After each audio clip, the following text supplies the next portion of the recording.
Game Ito yung ginawa kong panghuli. Intended talaga para sa mga ganyang visitor na ibon.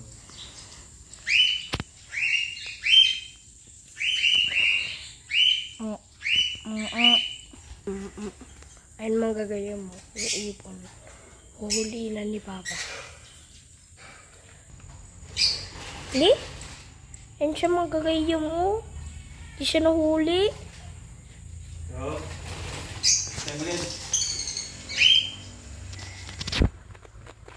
Ay.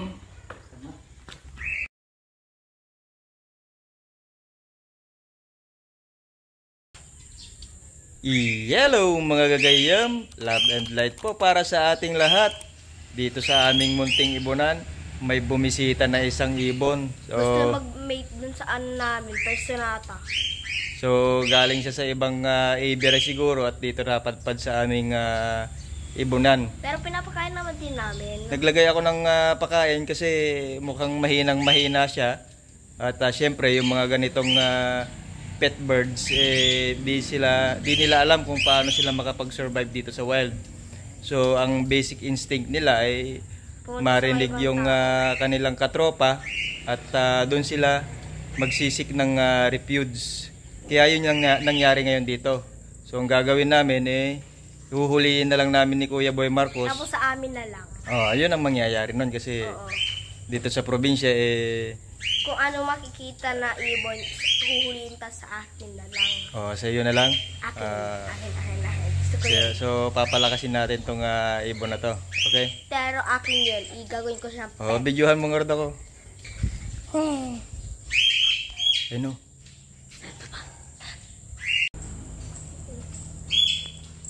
At iyan yung visitor na ibon ngayon. Ordinary lang naman siya, low mute din, kaparehas ng mga ibon. At yan. Excited na ako mga gagayim na yung akin na lang na pet bird. Gagayim Ito yung ginawa kong panghuli. Intended talaga para sa mga ganyang visitor na ibon.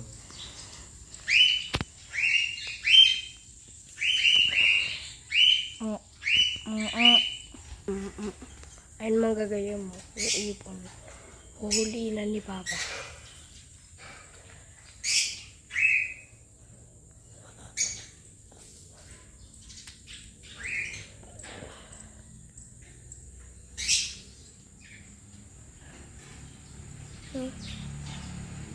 Saan na si Papa?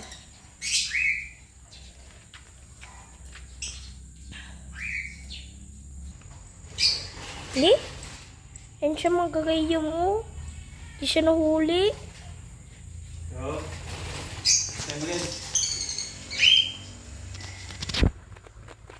Ay. Nag-attempt ako pero hindi nakahuli. Si Kuya Boy naman daw.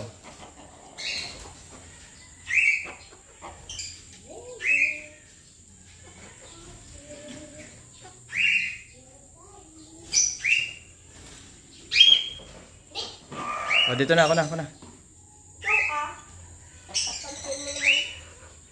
Daw na lang, dah.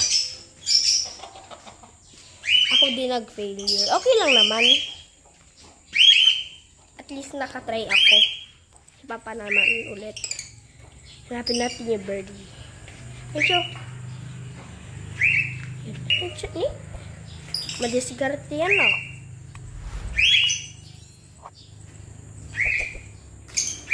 Madiskarte yan mga gagayim.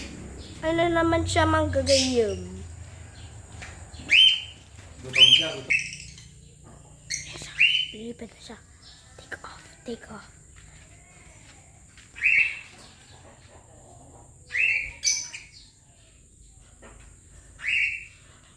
Ay, mga gagayim. Kikiperded sila sa lovebird. Nakikiusap din yung ibon na yan. Ni? Ayun. Ni? Ngek. Ang ano yan mabilis yan Si lightning flash. Lightning flash pala to. Ay baka na training na yan na mabilis talaga. Ni? Ito nga, Papa, try ko nga ako. Ako na lang.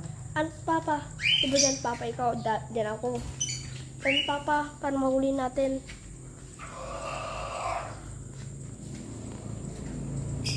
Baka bukas, babalik dyan. Pag hindi pa rin natin, no? Hindi ka na, no? Ay, sumagay yun. Bye-bye muna. So, ayan na mga gagayam, si Little Buddy. Sa pangalan. At hindi naman namin siya mahuli for now. Pababayaan na lang namin muna siya. At babalik din lang siya dun sa kanyang mga bagong tropa pips. Yes. Papangalan ko siya Marty. Marty? Si Marty daw yon. At kailangan na rin... daw ni Papa siya ng ring. At kailangan na rin namin mag-proceed sa aming daily works. At pababayaan na lang namin siya muna makipag-mingle doon sa trap namin. Platform. Gagawa kami ng trap habang kung nandito pa siya. At gagawa kami ng pang-trap at mahuli yung ganitong nakakawalang ibon kasi nga pag galing sila sa captivity, mahirapan silang mag-survive dito sa wild. Kaya kailangang sagipin. Pero hindi namin ipapamigay sa captivity na yun. Kaya kailangan naming mahuli at ma-replenish yung kanyang nawalang energy dahil yung ganitong lagay ng ibon, yung kanyang sitwasyon gutom na yan. Okay? Mga gagayam, hindi namin niya ibibigay. So yan lang muna mga gagayam, i-update na lang namin kayo pag nahuli namin si anong pangalan? Marty? Marty. Si Marty daw. Okay. Nagiging-platform ako kanina nung hinuhuli namin. Good. Sabi kasi ni Papa, mga ako ng plywood dito sa ulo ko. Tapos pag pumunta siya dyan, huhuliin ni Papa agad. Okay. Kaya pag siya. Ito mga gagayam, maglalagay na lang ako ng tubig niya na may dextrose powder. Para mawala yung stress niya. Tapos may siya, gana kumain. Tapos tapos gagawin ko siyang pet. At iiwan na lang namin ni Kuya Boy dito sa kanyang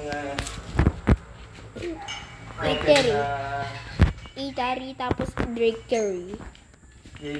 Open dito sa labas para kung bumisita man siya ulit. Bukas siya lang magbibisita. May makakain siya at may inom na tubig na may electrolytes. Para hindi siya Yan. stress. Para at least hindi naman na siya ma-stress at saka ma-dehydrate nga sabi ni Kuya Boy. Naka-ready na ako mga gagayam ng Yan na. cake.